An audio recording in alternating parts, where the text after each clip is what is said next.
নমস্কার, কেমন আছেন সবাই? আমি শর্মিষ্ঠা।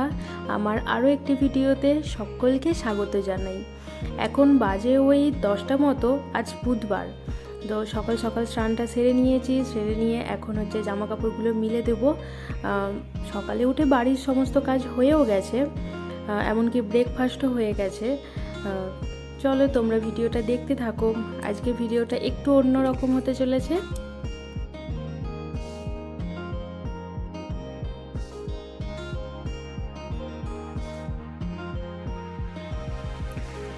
এমনকি আমার ভাতও বসানো হয়ে গেছে। তো আজকে শ্যাম্পু করেছি, সেই জন্য চুলটাকে ভালো করে হচ্ছে যে মুছে নিচ্ছি। না হলে এখন তো ভীষণ শীত পড়ে গেছে, তো একটুতেই সর্দি হয়ে যাওয়ার, ঠান্ডা লেগে যাওয়ার ভয় আছে। সেই জন্য ভালো করে হচ্ছে যে মুছে নিচ্ছি। আমার আবার একটুতেই ঠান্ডা লেগে যায়, তো ভীষণই ঠান্ডার ধাত। সেই জন্য চুলটাকে একদম ভালো করে ঝেড়ে নিচ্ছি। যাদের যাদের আমার মতো ঠান্ডা লাগার ধাত আছে, তো তারাও চুলটাকে অন্তত ভালো করে পরিষ্কার করে মুছে নিও। তারপরে চলে এসেছি এখন রান্নাঘরে। তো রান্নার প্রস্তুতি চলছে। এখন একে একে সব কিছু কেটে নেব। প্রথমেই আমি ঢ্যাঁড়স কেটে নিচ্ছি। আজকে ঢ্যাঁড়সের একটা তরকারি হবে। চলো তোমরা দেখতে থাকো।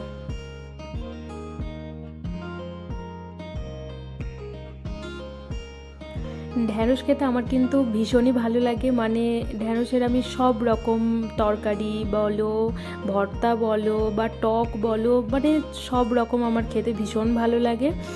তো আমার মতো কে কে এরকম ঢ্যাঁড়স খেতে ভালোবাসো তো কমেন্ট করে জানিও।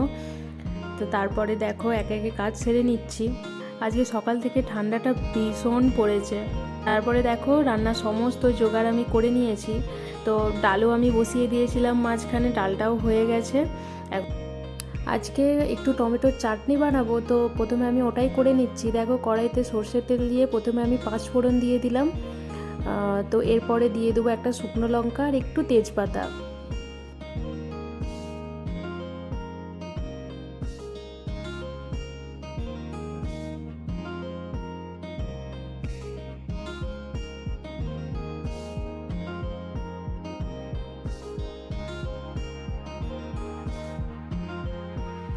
এই স্টেজে এসে আমি টমেটোর মধ্যে অল্প করে নুন আর 1 চিমটি পরিমাণ হলুদ অ্যাড করছি। তো এতে কি হয়, এতে তাহলে টমেটোটা তাড়াতাড়ি গলে যাবে।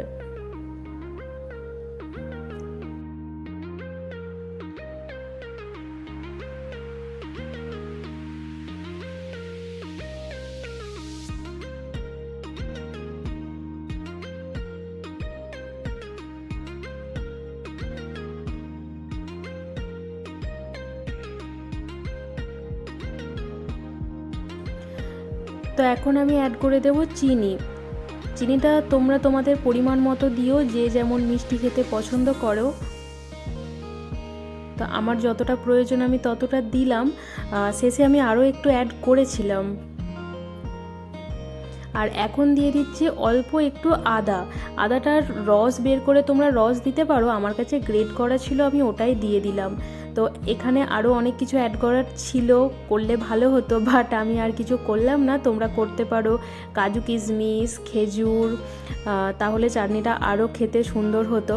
তো আমি আর সেভাবে কিছু করলাম না, আমি একদম ঘরোয়া উপায়ে করে নিলাম। তো এরপরে হচ্ছে যে ওই কড়াইটাই আমি ভালো করে ধুয়ে আবার বসিয়ে দিয়েছি। তো এখন করে নেব ঢ্যাঁড়সের তরকারিটা। আমি জানি তোমরা ঢ্যাঁড়সের তরকারি সবাই ভীষণ ভালো করতে পারো, তারপরেও আজকে আমার মতো করে একবার বানিয়ে দেখো, আশা করছি ভালো লাগবে। তো এটা তো আমার ভীষণই মানে ভালো লাগে, তোমাদেরও ভালো লাগবে আশা করছি। তো প্রথমে কড়াইতে তেল দিয়ে ঢ্যাঁড়সটা দিয়ে অল্প একটু নুন আর 1 চিমটি হলুদ দিয়ে ঢ্যাঁড়সটাকে প্রথমে ভেজে নেব। এতে করে কি হয়, ঢ্যাঁড়সের স্বাদটা ভালো থাকে। আর যদি কাঁচায় দেওয়া হয় তাহলে ওটা খেতে ভালো লাগে না, কেমন একটা গন্ধ গন্ধ ভাব লাগে। তো সেই জন্য ভেজে নিতে হবে প্রথমেই একটু।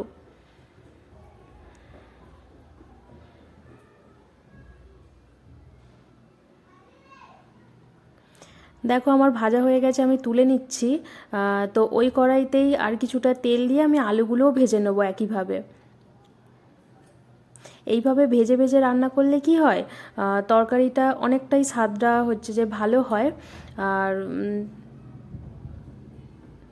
এমনি নর্মালিভাবে করলে ঘরোয়া উপায়ে আরও নর্মালিভাবে করলে সাদামাটাভাবে করলে স্বাদটা অতটা আসে না।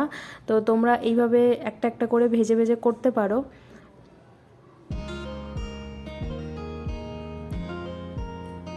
দেখো আমি কড়াইতে এখন সব আলুগুলো দিয়ে দিচ্ছি, আলুগুলোকেও একইভাবে ভেজে নেব।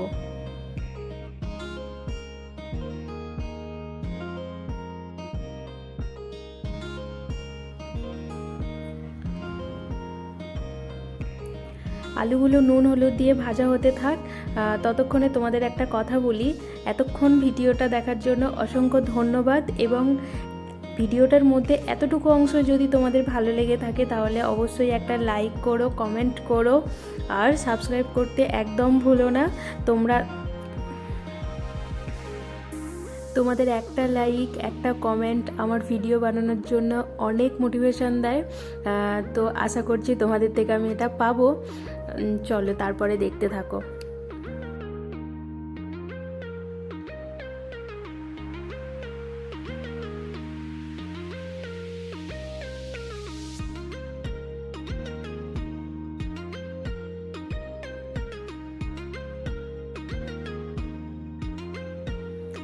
তো কড়াইতে আমি আরও একটু তেল দিয়ে দিয়েছি একটা গোটা লঙ্কা, একটা তেজপাতা আর অল্প একটু জিরে।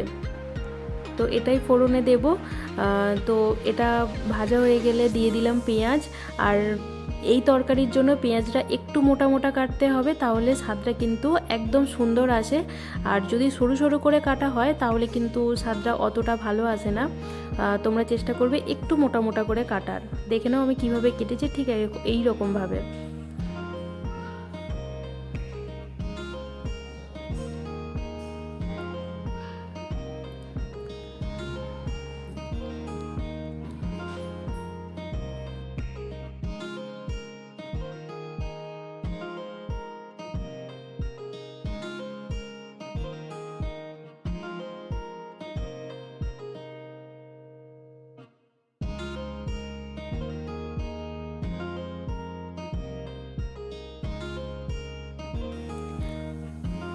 দিয়ে দিয়েছি আদা রসুন। তো আদা রসুনটা ভালো করে ভেজে নিতে হবে। তো তারপরে আমাদের ঘরোয়া যেমন হচ্ছে যে সব কিছুতে আমরা দিই ঘরোয়া মশলা, তো তার আগে আমি দিয়ে দিলাম হচ্ছে যে কিছুটা টমেটো দিলেও কিন্তু স্বাদটা দুর্দান্ত আসে। তো এরপরে লঙ্কা, হলুদ, বেসিক মশলাগুলো আমি দিয়ে নেব।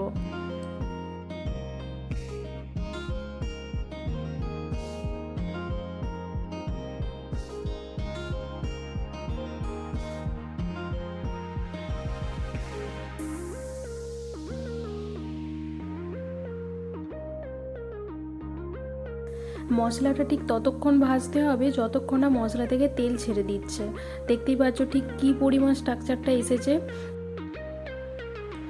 তো এই সময় আমি ভেজে রাখা আলু আর হচ্ছে যে ঢ্যাঁড়সগুলো দিয়ে দিলাম।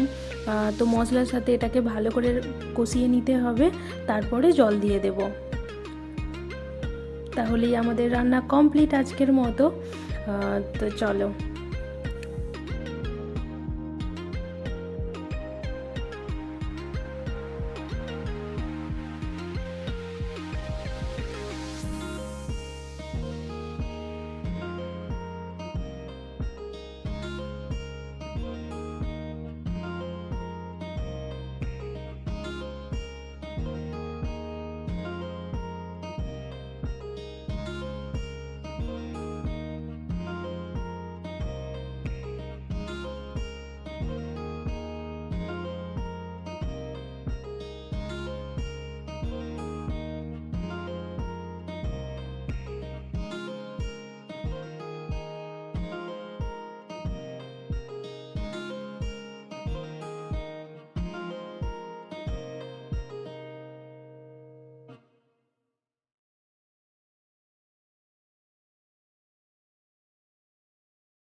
চলো আজকের ভিডিওটা এখানেই শেষ করছি, আবারও দেখা হবে অন্য কোনো ভিডিওতে।